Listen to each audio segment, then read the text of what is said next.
Hey, it's Jessica Gardner from the Ace Ride With Us podcast, and I am in my happy place right now in Plainview, Texas, at the National Roller Coaster Museum. It's just after Ace Spring Conference, and the Roller Coaster Museum has opened their doors for Ace members. And just because I'm one of the lucky ones who got to be here, I wanted to take you all along with me. And I'm so lucky to have right over here, right by, if you haven't noticed, the Matterhorn that I'm standing right next to. These are two board members from the National Roller Coaster Museum. This is Kris Rowberry and Josh Brown. Thank you guys both for being here with me today. They're going to walk us around and show us some of the amazing pieces of history here in the National Roller Coaster Museum. This one that we're standing in front of, I'm really excited about. It's a car from the Matterhorn at Disneyland. Clearly, tell me about this. And first, before we get into that, tell me a little bit about the National Roller Coaster Museum. What do you want people to know? So we are a 501c3 nonprofit. We're dedicated to preserving amusement park history. So you'll see from not only just the Matterhorn right here, but there's some other types of vehicles that are here too. Like there's a log flume right over there. There's a Shoot the Chutes behind us there. It's a water slide as well. It's really the roller coaster museum, but there's all sorts of other really cool, innovative pieces that are here that are all a part of telling that history of the roller coaster and the amusement park in general. Amazing. And where do all of these pieces come from? So they come from all different places. So they come from fans who have just had them in their house and need to get them out, or it comes from, in this case, like a park that said, you know what, we'd love to donate this to you and be able to preserve it for history. And then other times we get lucky and we find them. So in this case, for the Matterhorn, we got very lucky because the good folks at Disney Parks, thank you, decided to donate this second gen Matterhorn car to us. Wow. Which is an incredible find because you rarely see anything outside of Disney parks for the most part. And we have 3 different vehicles outside of Disney Park in the museum right now. Oh my goodness. I can't wait to go and check those out. Josh, you're such a history nerd, I know, like myself. What's your favorite piece here in the museum? Oh man, my favorite piece is probably the oldest piece. There's a part of the Derby racer from Lakeside Park in Denver, Colorado from 1911. But nostalgia is what hits home for me. I'm standing here, I'm looking at Memphis Kiddie Park near Cleveland where I live, and their Little Dipper. I see Mantis and Disaster Transport, rides that I remember when they opened that just really tug at my heartstrings. And you know, I'm excited to see again, even though we can no longer ride them. Why do you think it's important that the National Roller Coaster Museum exists? It provokes a lot of memories, and you know, who doesn't have happy memories from an amusement park? And when you come here and you see this stuff, and you can, you know, put your hands on it, and you can get in. Are we allowed to? Are really allowed to touch them? Yes. Oh my goodness! Okay, I'm touching it. We'll send you a bill if you break it. Okay, great. Yeah. But even some of the cars are welcoming for folks to get in again and recreate that memory. I know when I was here before, one of the other ACE board members rode the cliffhanger ride over here with his grandmother. So seeing him relive that memory was really special. That's incredible. It all the time on social media when we post videos or photos to our museum accounts. I sat in that seat. Yeah, you did. You did. And now it's in a museum. Like, it's kind of crazy to think, but heretofore, no one had ever really thought of keeping these things around. For the most part, they just went to the trash. And then maybe you got a collector or two who came and said, oh, maybe I'll take this and I'll put it in my yard, or I'll turn it into a planter or something like that. And here we are now, like, no, we're making it so that it's available for everyone to remember. Well, can we walk around a little bit and you can point out some things? Maybe for people listening on audio only on the podcast, maybe we can kind of fully describe what we're looking at. There's everything here. There's not just train cars. There's some pieces of track. There's signage. I'm seeing the Great American Scream Machine. That's got to be from Great Adventure, right? That's right, straight out of Jersey. Right. I went on that. I remember that sign very well. It won't be the only thing from Jersey that we're going to see today. All right. What other types of things can we expect to see here? Well, you've got, of course, the signage that you see throughout the wall. So in this case, right in front of us, in front of the Matterhorn, is the sign for Rocking California Screamin'. That was at Disney's California Adventure. You'll also see some other rides that may not necessarily be coasters, but they're still really cool to have. Like, we have one of the first water slides that was ever created by Whitewater right over there.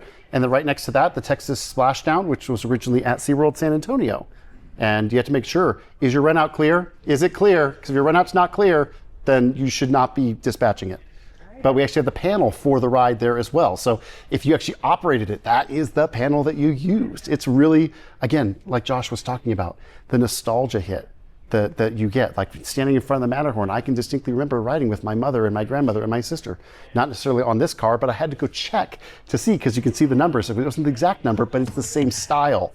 And that evokes that type of memory. And how cool to have like the first tubular steel roller coaster here and represented at the museum. Yeah. Incredible. 1959, Aero built the first steel roller coaster, essentially, still more modern steel tubular roller coaster for Disneyland. And we're standing between a pair of firsts. This car here now says Nighthawk, but originally it would have said Stealth from California's Great America, and was the first Vekoma Flying Dutchman, which was later moved to Carowinds and opened as Borga Simulator, and then was later changed to Nighthawk. We still got the Vekoma plate right on the inside there, and everyone has a varied opinion experience about this ride experience, but it's here and it's kind of a pair of firsts. Wow. How do you decide where everything goes? So it's really a matter of, does it fit? Can we squeeze it in a certain space? But it's mostly that, quite for now. But the master plan for the museum calls for a lot of this stuff to get moved. So like where we're standing right now, this is planned to be the front entrance to the museum, the double doors and everything. This will be where the gift shop is, etc. And then you're going to walk through. And as we're walking through the museum, we're going through the history of the roller coaster. You'll see some of the old Derby racer cars. You'll see the evolution of the cars as you walk through the museum until you get to the main building, where then it all opens up and you see all the different innovations and different things that you have kind of grown to expect. Like for a long time, it was just sitting on a coaster car. Well, then it was laying down on the coaster car, or how about standing up in a coaster car? You can see that evolution actually happen right before your eyes as you're walking through. And we're actually walking through here on something that was quite innovative for its time. This is an actual piece of trough from Disaster Transport at Cedar Point. And right behind us is one of the cars for it, right here, and the original Avalanche Run wait time sign. Oh, geez. So you really get a perspective for just how big, and this is our heaviest exhibit, by the way. It's well over 60,000 pounds, just this. And you can really see just how big this trough really was, and just the amount of work that was required just to get it to fit and get up there, let alone to have it run with a giant bobsled filled with, was it 12 people? 1, 2, 3, 4, about 10 people. Wow. I'm out of practice, sorry. Yeah, I love that this, it doesn't even have minutes option. It's only hour. Like you knew you were going to wait a long time for this track. Yeah, this ride opened as Avalanche Run on the beach of Cedar Point in 1985. And after 5 years of sand blowing into the trough, they enclosed it and transported you to Alaska.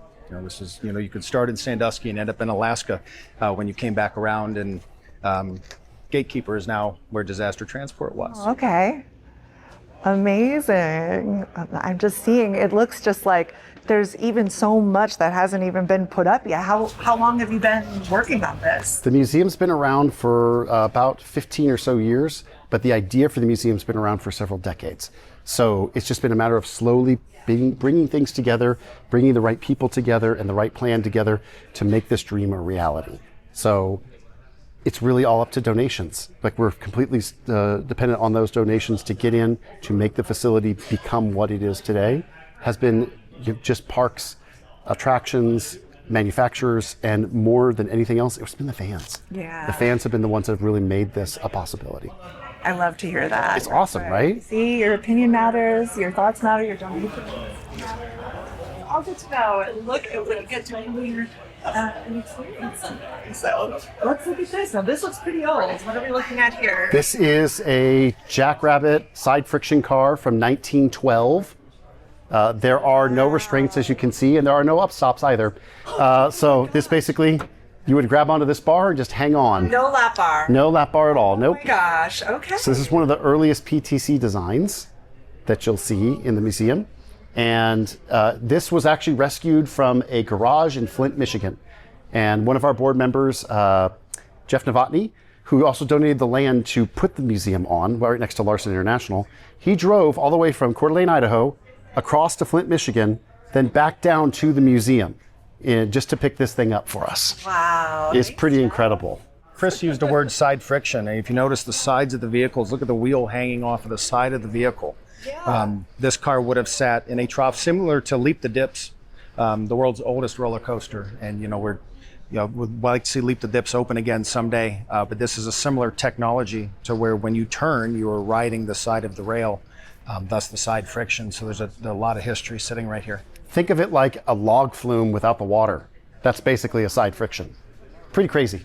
Wow, incredible, incredible. And this looks like a bumper car. Yes, this is a loose auto scooter. This is a proper bumper scooter because it's made of solid metal. This thing's gonna hurt when you hit somebody else. These things are awesome though. Again, I love that it has a cool smile on the front. Like it looks like the car's actually smiling at you. You can still ride these at Knoebels Amusement Resort as well, who's celebrating their 100th anniversary this year. And I believe the sponsor of this building. Is it really? Yes. Wow, thanks, Knoebels. So the original 3 buildings of the museum, the first building was all Ace. Ace contributions made it happen. The second building was all Knoebels, and the third part of the building was Cliffs in New Mexico. So thanks to all of our parks for helping to make that first part of the building a possibility. Amazing. Is this a bar? It is. It looks like there's some people out to use that. No, don't worry. You sign releases. You're fine. Welcome to the Buzz Bar. This is one of the coolest things that we've been able to do, but we did it with the help of others. So I'm gonna go behind the bar because this is where I belong. Okay. So if you look down here, you see that it's mostly made of wood. This is wood from Mean Streak at Cedar Point. And the steel that you have on the outside, that is from the running rails. So if you rode Mean Streak at Cedar Point, you rode on these exact rails. Who made this? This was made by Fred Grubb, formerly of Rocky Mountain Construction. I know, Fred. We miss you, Fred. We love you, buddy. He knows 2 things. He knows how to make really good roller coasters, and he knows how to imbibe. So he designed this for the Golden Ticket Awards in 2016. That's where it first debuted. Then they took it apart carefully, shipped it down here, and then we had a space made available for them so that they could build it here. So after a long, hard day of sweating on, moving stuff around, getting real sweaty and dusty, come down here, just kind of relax, enjoy the rest of the evening until you're ready to go home. How special that it was brought here. And I see some seats here that are wheels. Yep, those are RMC road wheels. So actual ones, they filled in the inside so you can sit on them, and yes, they do spin. Yes, they're also incredibly heavy, and no, they are not for sale. They're staying here. And Jessica, another fun fact, Kris mentioned the bars from Main Street close to where I live. Being from California, up top we have Colossus wood. Is it really? Yes. Oh, wow, that's amazing. I believe 100 Novotny machined the entire inside and outside of the frame up there of the chandelier. You're kidding. Nope. Yeah. And then the little chains they're holding up are from a kiddie coaster. Everything, everywhere you look, there's little Easter eggs. That makes it so special. The whole room is special. We have all brake handles, There are very few coasters that still operate with a manual brake handle where you grab a hold of that thing and, get the car to stop. The different types of wood composites we have around here. Just a lot of great history. So cool. Let's keep it moving. I've got to see the big room out here. I see some skee ball. Yep, that is Gary Slade's skee ball machine. He used to have in his house. It was a lot more fun and easier to get to it there. But it's a manual skee ball machine. So there is no electricity required to operate it. It all just runs off of paddles and weights. Okay, this is amazing. I have goosebumps being in here with all of these different cars. I'm seeing Montezuma's Revenge front car. I'm seeing King George Paul's front car. Mm-hmm. Oh, I've got the Disney right here. I'm seeing Dopey. That's going to be from Snow White's Scary Adventures. Disneyland? Disney World. Disney World. All right, so we have Disneyland and Disney World represented. What's this here? Those are the prototype single rail cars that they used for restraint tests. What? So they basically hired a bunch of kids and teens back in Idaho, said, hey, come over to the factory, see if you can get out of this. Wow. So those are the seats that they use. And then in front of it, that is an eddy current brake. That's really cool to be able to see one of those up close and personal and touch it. We've got Volcano. From King's Dominion. There it is, in the orange and the yellow. Canopy Lake Park. Is this from the corkscrew? It is. So not only do you have the corkscrew out front from that, but we actually have the car from it as well. Yeah. Started in a mall in Chicago, old Chicago. Yeah, that's right. And then it got moved. Relocated up to New Hampshire. What are we seeing here? This is Wonderland. Right. So this is Wonderland Pier in Jersey, and this is the original City Jet. A Schwarzkopf design. Similar seats to what you'd see like on Whizzer at Great America or on a Jetstar. Okay. And you'll learn more about that on the Schwarzkopf documentary. Which is the legacy of Schwarzkopf, which is also conveniently available on YouTube. Now this says, I love Lakeside. Yes, here's our antique. This is the oldest car in the collection. This is? Yes, from 1911 is when this coaster opened. It looks so beautiful though. It was restored by an ACE member over the past 20 years in his garage, and he just dropped it off a few years ago for us, and as you can see, lovingly restored to its original condition. So nice. Thank you, ACE member who did that. I think we have a birthday here. Revolution at Six Flags Magic Mountain just turned 50. We definitely have a birthday. ACE members were just there on a very special day. New Revolution is 50, or Great American Revolution is 50 years old. But this is when they made it into New Revolution? Or? That's right. So the seats are the New Revolution style seats, but the restraints are not in there just yet. We're looking at possibly restoring it to its original condition, though, for the Restore Revolution 50th anniversary, which would mean its original paint, its original seats, and its original restraint system. So we're looking into seeing what that might be, and stay tuned on that. How do you decide something like that? I mean, how do you decide, what to focus on? Just because of, are you looking at anniversaries? Is it just interest from people, or what you think you can actually accomplish? It's a little bit of all that, where it's Yeah. like what's significantly historically relevant to the time. Is it something that people would be interested in? And then in addition to all that, is it, is it feasible? Is it possible to be able to do something like that? Because some of these would be like, for example, Loch Ness Monster, it has no restraint system in it. It has no anything in it. It's just the fiberglass shell. To be able to put the entire ride back together, that'd be a pretty significant amount. And the museum wants to focus more on now on getting its electrical system done and fitting out the inside of the facility. So it's not necessarily a warehouse, it's an actual full-blown museum. Yeah, exactly. I mean, this is a massive warehouse. 20,000 square feet. 20,000 square feet, and did it used to be something before? Nope, we built this all specifically for the museum, and here's the really cool part about it, is that this wall right behind us here, we can plop this out and we can build out the museum and expand it more if we need to. When we need to. When we need to. There's 10 acres of land here in Plainview, and so there's plenty of room for expansion. And the best part is we own the land, so there's no lease to worry about. The collection is always safe permanently. I love to hear that. Any thoughts on maybe having some actual rides here? How would that go? I know a lot of people have that question. It's the dream of the board to eventually have a roller coaster here. I know there's always been talk of what can we do a modern side friction, and get all the wooden manufacturers together to build that. But there's a huge amount of cost involved with that. And right now, again, the big focus is let's finish out the interior of the museum, and then we can talk about expansions and actual rides themselves. Yeah, I've got to think that would be a lot of insurance and headache and operators and all of that, but that's not necessarily what this is about, but you can't help but want to ride something. Absolutely. Here, that's just the way that it feels. So maybe it's a long-term goal, but not super important right now. Well, when we're talking about riding a roller coaster, we have two huge examples. You have Roller Coaster from Idlewild Park in Ligonier, Pennsylvania. And way up there is the Texas Cyclone. Okay.